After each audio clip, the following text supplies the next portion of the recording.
toughest tests of man, machine, and mechanics on the stock car trail. Before it's over, all three will have been tested to the limit at the Daytona 500.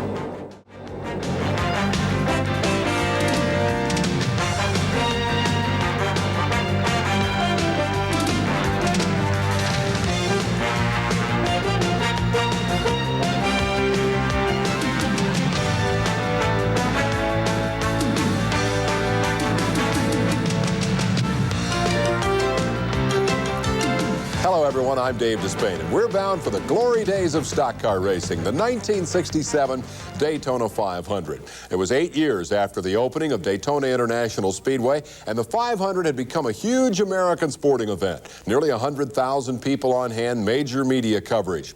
The speeds were climbing, the crew chiefs and drivers exploring that still new world of drafting, and some big names assessed their chances. Best thing to do is run as hard as you can all day and hope that everything's on your side. I imagine today you'll have 10 cars running for the lead, and any one of the guys, if he really had intention of trying to lead the race, could possibly lead it at most any time he wanted to. We are going to try to run hard all day, and like I've always said before, you have to be up and lead to win these races. It's probably be the fastest and hardest run race we've ever had here. Here's one of the early in-car camera shots of Daytona's high banks as we join National Speed Sport News editor Chris Economaki for the rest of the pre-race story. Your narrator for the big race will be Les Kiter. Leading to this crucial moment have been thousands of hours by designers and mechanics and crew chiefs who have worked for weeks to refine their machines to bring them to the peak of racing perfection. Each mechanic is an individual, an artist in iron, with his own theories on how to build these cars into race-winning machines. Even more than the drivers, the mechanic's genius will be tested here today. And some of the best in the business are ready for that test. Lee Petty, a former top driver himself, now crew chief for his son. Smokey Unick, classified one of the more creative innovators, will field Curtis Turner Chevelle.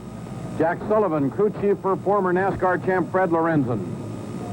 Cotton Owen, mentor for current NASCAR champ David Pearson. Banjo Matthews, crew chief for USAC and NASCAR ace A.J. Foyt. And Junior Johnson, recently retired top driver, now the reigning genius of his own car with Darrell Derringer at the wheel. For these men, life is an unending succession of bone-wearing hours of meticulous preparation, punctuated by the relatively brief moments of action when their driver takes over. Then back to the garage to ready for the next event. Perhaps the most trying time of all, those last few days before the race, when qualification runs give the competitors a chance to feel out their opponents, and the final moments of adjustment can mean the ball game. Lee, what do you do when your car seems to be all ready for the race, and then someone goes out and goes faster than you, and you rush back to the garage? What's the first thing you do? I think the answer to that, Chris, you come in the pits and you know a few tricks that you generally add to the car to make it run a little faster. We change the spark plugs and probably the jets in the carburetor, and we'll pick up a mile or 2 an hour. And then after we beat him, we let him go to work. Most all these engines are probably within 5 or 6 to 10 horsepower of each other, and we might get a little bit more out of carburation than somebody else does, or vice versa, but the basic horsepower, they all have it. The only way that we can win with them is not through horsepower, it's through all the other stuff. With this kind of business, a driver can't last all day. He's got to feel secure, and he's got to be able to drive that car actually like you or I drive a car to church. He's got to feel that comfortable. And the only thing is that they're built different. You and I, they go to church quicker. We spend about 75% on our car, on chassis, and cleaning up the car, and you might say sort of streamline it, making sure all the chrome fits and all the cracks is sealed up, and just doing little things to the car that we feel it really hits it. In fact, it proves out it does. When you have a real clean car, it runs better and runs faster. The other 25% we spend on engines.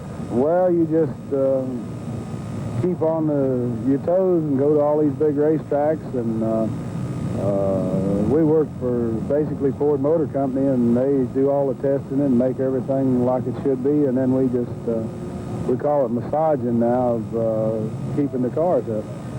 And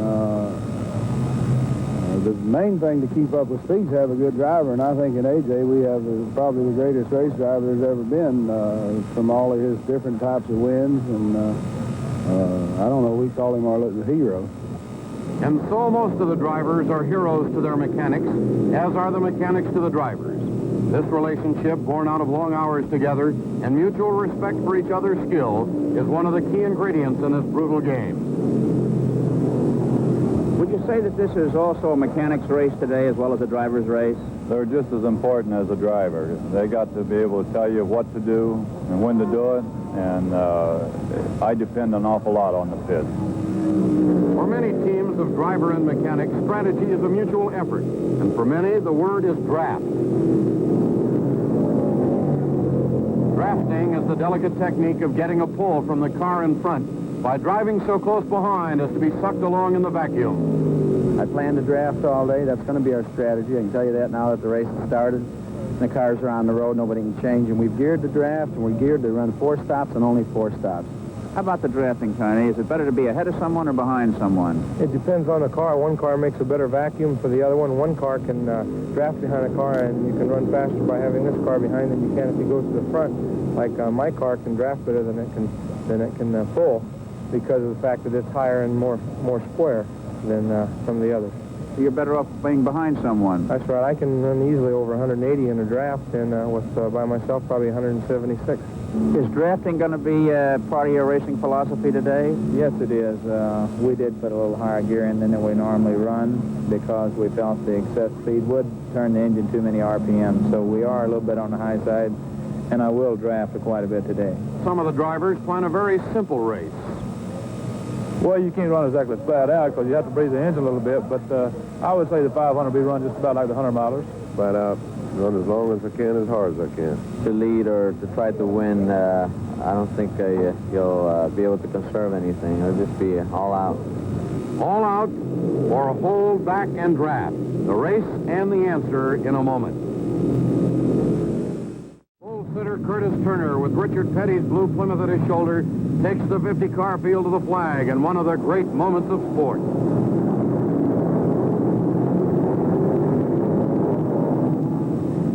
Turner reiterates the style that won him the pole and bursts into first to lead Leroy Yarborough, A.J. Foyt, and Richard Petty.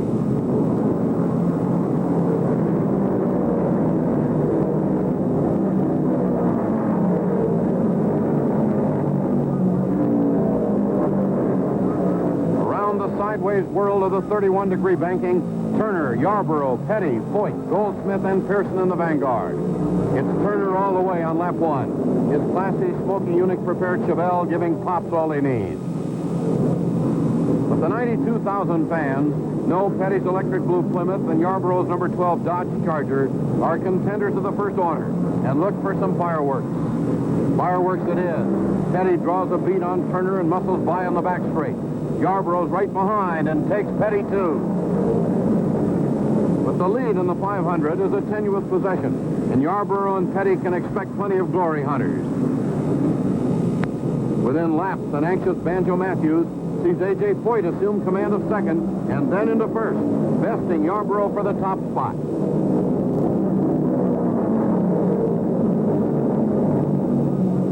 Early lap trouble. Frank Warren spins, and Paul Lewis suffers a broken hub, retiring after 4 laps with sparks flying. By the green, Foyt has been closed on, and Yarborough and Turner race him for the honors.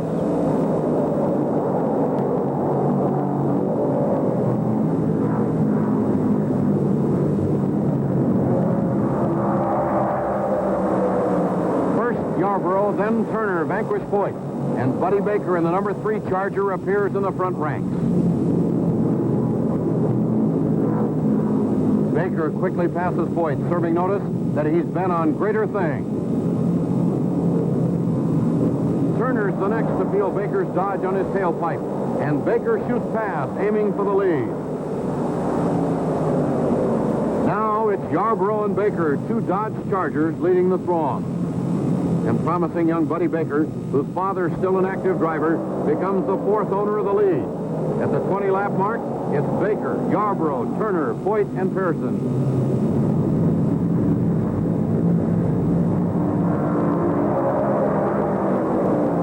Yarborough and Baker charge down the pit straight with the second echelon forming behind, including Turner, Foyt, Pearson, and now Mario Andretti in the number 11 Ford. Turn 2. Andretti elbows his way through the mob to move behind Yarborough. They're upwards of 178 miles per hour on this 4/5 mile back straight. And hardly a second slower on the 30-degree bank turns 3 and 4. The caution again. This time oil in the first turn. And a chance for the leaders to pit while the race is slowed. It's gas and right side tired for most of them. Except Andretti, who's inherited the lead by choosing to delay his first pit stop. Andretti's bold strategy move could catch up with him when he has to pit. But for the moment, he's stolen the lead, and everyone else has to barrel out and get with it. Goldsmith in the 99 Plymouth and Darrell Derringer in the Junior Johnson Ford hot-footed after Mario on the back straight. Goldsmith flips on the banking and loses control. The followers barely missed Goldsmith's unintentional roadblocks, including Cale Yarborough, who takes to the grass. Andretti lucks out and pits under the yellow with just enough gas to get in. Goldsmith heads for home, too, to check for damage from his hair-raising excursion. Much-needed fuel and tires for Andretti, but under the caution. 95 miles into the race, and many of the drivers decide to join Andretti in the caution flag pit stop. A.J. Foyt's reported out with engine problems. Looks like Cale Yarborough has serious difficulties, too. Fred Lorenzen rejoins the fray after topping off his tanks and changing a right rear tire. Curtis Turner's back, too. But let's get the word on Cale Yarborough with Chris Economaki. Paul Goldsmith spun down in between 3 and 4, and Lorenzen and myself was running together, and he went high, and I went low to miss him, and hit the flat part of the racetrack and bent a ball joint and knocked the front end all out of whack. So it was all over today. Back to action with Buddy Baker in the lead now, Andretti's second, and more trouble over on turn 2.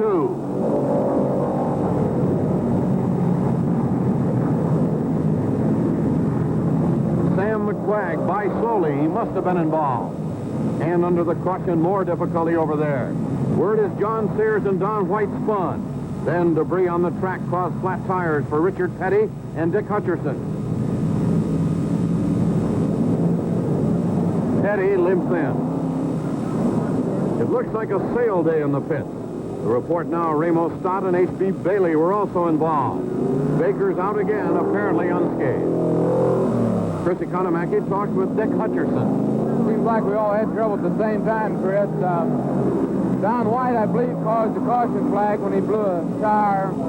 Petty and I come around on the next lap on the caution. He blew a right rear and spun off the track. I blew a left rear and hit the wall head on. Was it a hard hit? It hit about as hard as I've ever hit a wall, I believe. Once again, they thunder for the green flag. Tiny Lund and the Petty team Plymouth 42 in front. Turner bests Pearson at the finish line and pulls up on Lund as they clamber into the banking. Andretti again sniffing for the lead.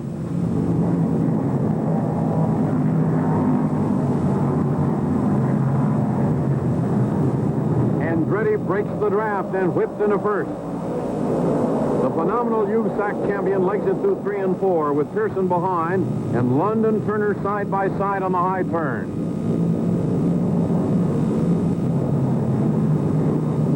Andretti settles into his second session in the lead.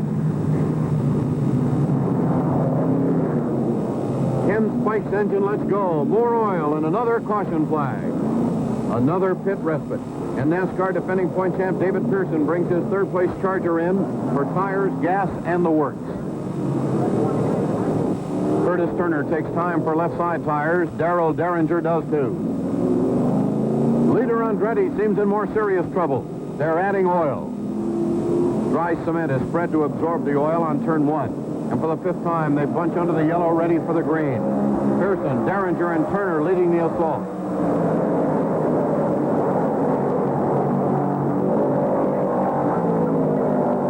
Pearson holds on. Number 26, Derringer high, and Turner underneath around turns 1 and 2. Turner in number 13, driving the only way he knows, takes Derringer and moves up on Pearson.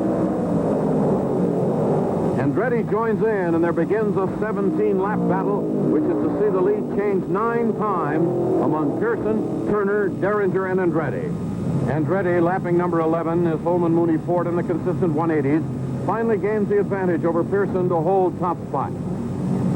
Pearson's mechanic, Cotton Owen, signals in to his Charger, and Pearson, followed by Derringer, flashes to the pits with no caution flag to help slow the others.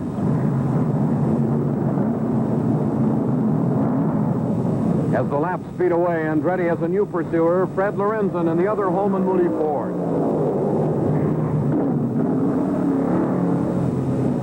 Derringer finishes his pit work first and passes Pearson on the way out pit lane. But both have that pit handicap to make up. Andretti looks like he's climbing down the banking with the pits in mind. The fleet Andretti, who's held the lead 4 times in 115 laps, scrambles for his pit crew in what he hopes will be a lightning stop.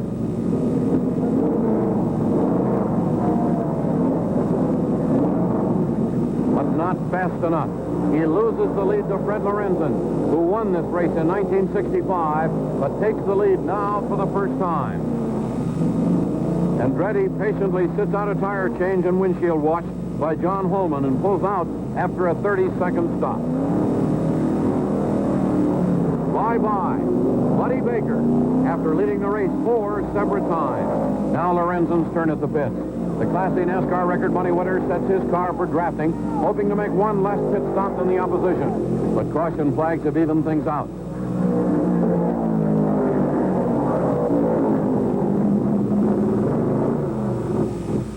Lorenzen gets the works and charges back. Andretti's leading again now with Derringer heading the challenge. Pearson follows in third as he laps a faltering Paul Goldsmith. 71 laps to go, and Derringer pits again. Andretti's on top for the 4th time in this seesaw battle. Banjo Matthews, with H.A. Foyt out, lends a hand on Darrell's car. Some hasty adjustments inside while tires are changed and gas added. Derringer won 3 NASCAR races and 25 starts last year, but has never won at Daytona and goes out with a vengeance.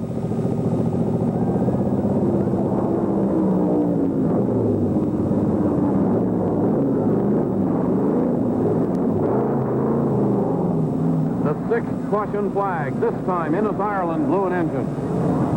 Smokey Unick waits for the pitting Curtis Turner and makes sure he knows where to stop. Turner gets the treatment.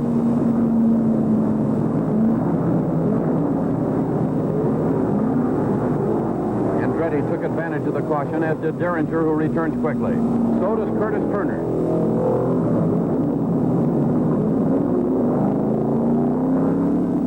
As they roar under the green flag, it's David Pearson on the point. Andretti and Turner pushing hard. They nail Pearson on the back straight.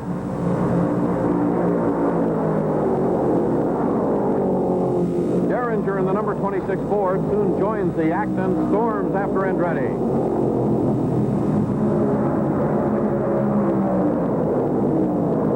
And catches him to regain the lead. Pearson in the number 6 Dodge passes Andretti too. It's still anybody's race.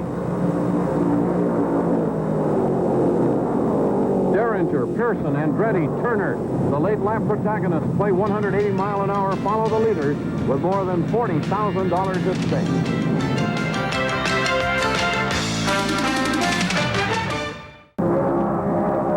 Pearson makes his move, but it's one too many, and the beautiful Cotton Owens prepared Charger signals its own demise. Cotton Owens is justifiably unhappy. Debris on the track brings another caution. Andretti's in. So's Lorenzen. Lorenzen's quicker in the pits. This will give him the lead. Andretti has 40 laps to catch his Holman Moody teammate. They round the final banking under the yellow, ready for go.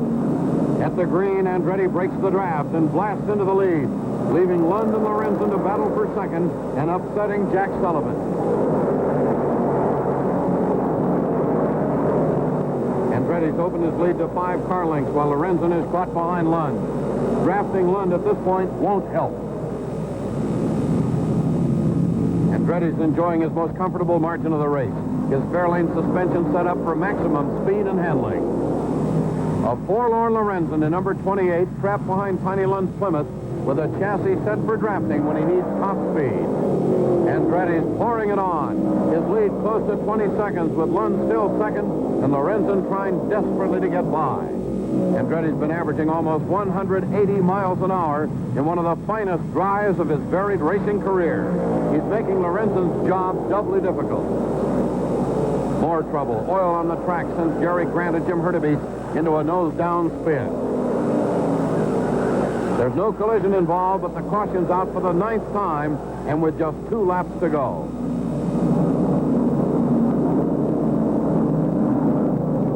Richard Petty slides into the pits, an engine failure robbing him of a chance to repeat his 500 victory of last year.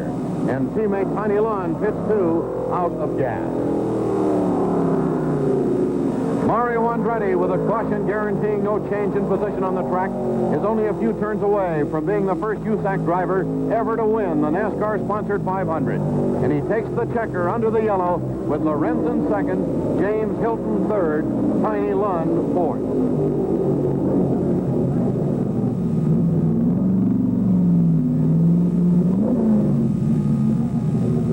Mario led 112 laps of the 200-lap race, a sure record spoiled by the 9 caution flag.